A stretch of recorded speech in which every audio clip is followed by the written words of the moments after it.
Look, I mean, I think 30 teams right now have the same goal. Everybody's trying to make the playoffs, okay? And it's a goal of ours, and it's a goal we're not going to shy away from. No different than in our first year when Terry and I first got here. That was our goal, and we pursued it as long as it was realistic. Expectations may be tempered a little bit more than they have been the last couple of years, but we're not shying away from any expectations. We're going to compete, and I think the goal for this roster is to compete at the highest level it's capable of competing at. Are our players getting better? Are we building a culture? Are we better at the end of the year than we were at the beginning? And does this roster have the potential to sustain excellence? The culture is something we've been trying to build since day one, and the culture is always the same here. It's players first.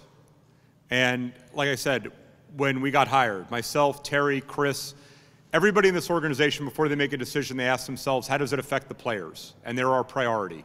And all we ask in return is that the players then put the team first. And that culture doesn't change with the whim of players coming and going. That is an organizational culture.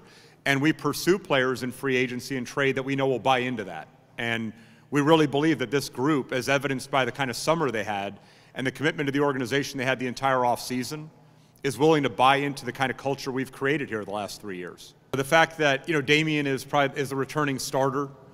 He was a younger guy, amidst that group, but for him to take over and take ownership and be willing to be held accountable by his teammates in the organization as far as empowering that group to get together as early as they did, he established what's important to us.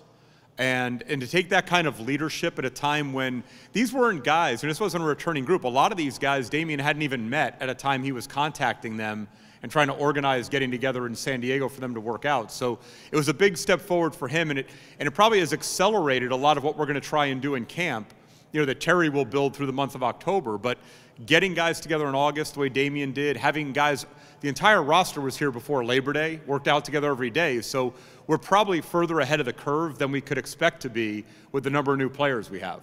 We've been together with these guys since we signed them, in July. We're together with them. We recruited them. None of these things are done anonymously. I mean, these are players we've targeted, we've followed their careers, many of whom both Terry and myself have had relationships with in the past on other teams. I mean, clearly I drafted Farouk, through the draft process. I had evaluated Ed Davis. You've been around. Terry's coached against these guys, watched film on them, prepared to play against them. So we probably have more of a familiarity basketball-wise with these guys than we can expect our fans and the media and season ticket holders to have. I think they'll learn about them very quickly. It's a great group of players. But we're probably further ahead right now. A lot of it is due to, Damian's leadership in getting this group together as early as possible. And one of the luxuries that, Terry had and the coaches had was when any of us were contacted by the new players about, hey, when are guys getting to Portland? Being able to say, well, Damian, CJ, Allen, and Myers are already here.